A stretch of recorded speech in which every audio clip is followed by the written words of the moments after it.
Two disclaimers. One, this video is going to be pretty long. Two, it's going to be all about Harry Potter, so if you don't want to hear about that, now's the time to leave. You've been warned.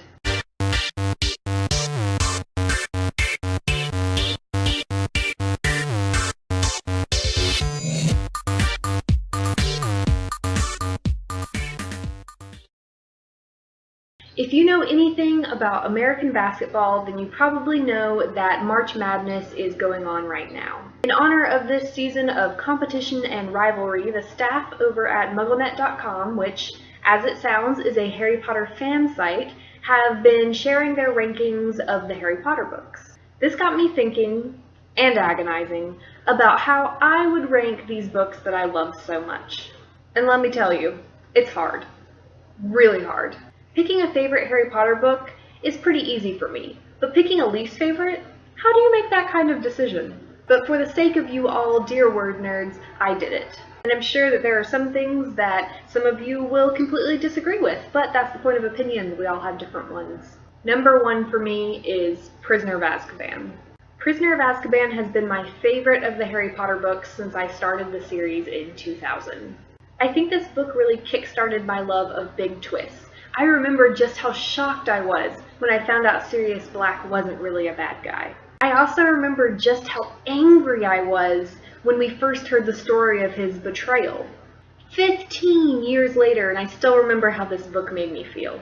And this book just keeps on giving as I get older. As an adult, I really appreciate and admire the way that depression is discussed and represented through the use of Dementors. Harry is brave, strong, a Gryffindor, our hero, and he suffers the worst out of everyone else in the book under the Dementors' influence. It's always such a great reminder to me that depression doesn't mean that you're weak.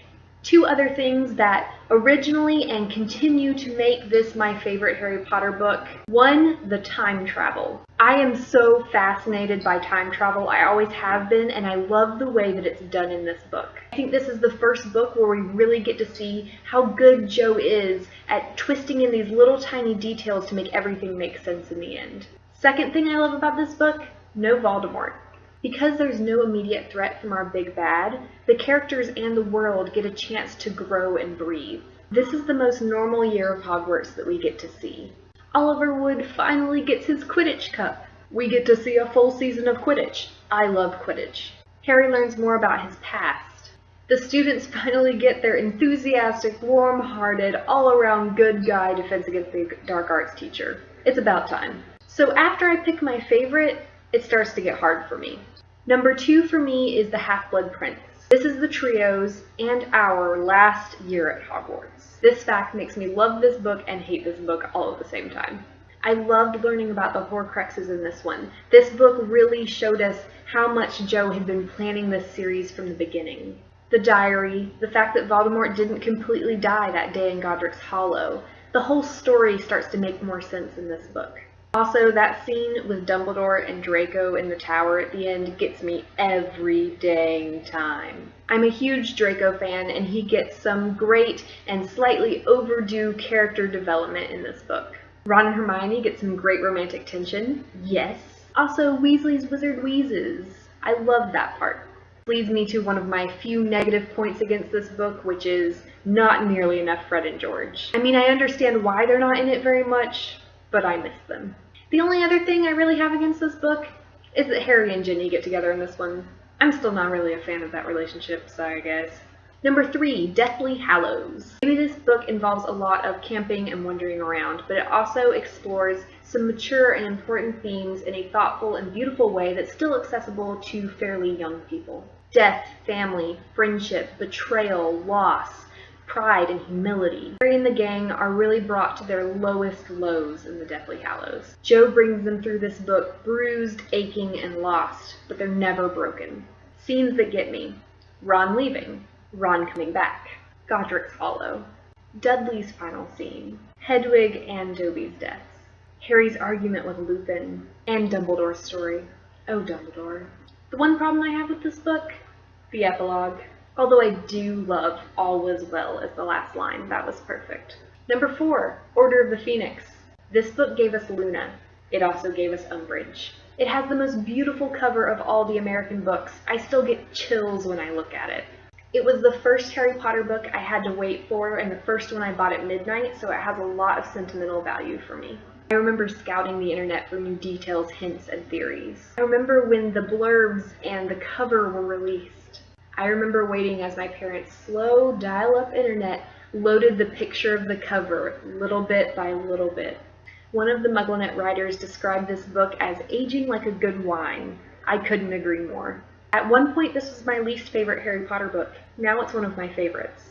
Harry may be annoying, but this book gives us some great things, like some of Fred and George's best comedic moments. Also, McGonagall's "it unscrews the other way" line. I will never be over that. And Sirius's death is one of the most emotional in the whole series.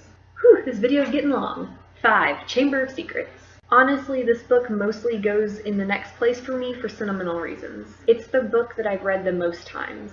As a kid, I had to get most of my books from the library, which is fine and great. I love libraries. But when I finished the Sorcerer's Stone, my family was on vacation, so my mom let me buy the Chamber of Secrets.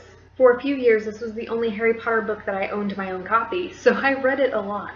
This is also my mom's favorite Harry Potter book, so I feel like that influenced me a little bit. This book is just a great little mystery. I do really enjoy it. I adore Fawkes. I love Ginny's story. And Horcruxes and Gryffindor's sword make their first appearance, which is really cool because they're so important later on. My biggest problem with this book was, of course, Lockhart. He made it really hard to read this book. And while I loved Dobby later in the series, he kind of bugged me in this one. Number 6. Goblet of Fire. Goblet of Fire is very much a transition book. It's not quite the fun adventures at Hogwarts style book anymore, but it's also not as dark and rich as the later books.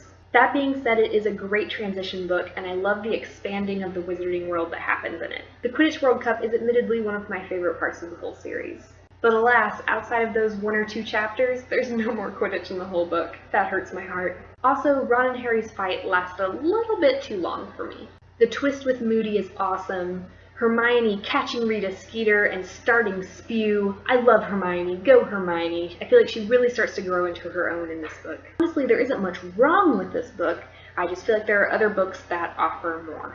And number 7, I don't want to say last, because there's no last. Number 7, Sorcerer's Stone. It does hurt me to put the first book, the book that made me fall in love with this world, at the bottom of the list, but somebody's got to go at the bottom of the list, right? Really, the one negative comment I have about this book is the first chapter. I almost didn't read this book at all because the first chapter was so hard for me to get through. But I did read it, and the book is magical, and I wouldn't have it be any other way. We, with Harry, get to experience this new magical world for the first time, and some of those scenes still give me feels. And this book had so many cool little details that I loved as a kid. Honestly, I really did memorize the Sorting Hat song, and the Hogwarts song, and the poem warning on the gates of Gringotts. But really, why is this book at the bottom of the list for me? Just because while this book is amazing, Rowling's writing only grew from that point. The characters' world and plots just continued to strengthen and be even better. So while The Sorcerer's Stone was a fantastic, magical, nostalgic book for me, it was also the starting point for a series that only grew and got better with time. Okay, so I warned you that this was going to be a long video. If you have stuck with me this long, I commend you. You must really love Harry Potter, or WordNerds videos, or both. Hopefully both. I'm sure that many of you disagree with some of my choices in this ranking or some of my comments on these books. That is great because it means that you love Harry Potter. So let me know how you would rank the books in the comments. And make sure to check out other superfans' rankings on MuggleNet.com or on Twitter with hashtag MuggleNetMM. And that's all for today. Don't forget about the live chat. That is tomorrow. I won't be there, but it will be at 7:30 Eastern Time, just like always. The rest of the gang will be there to chat with you guys. And until next week, WordNerds.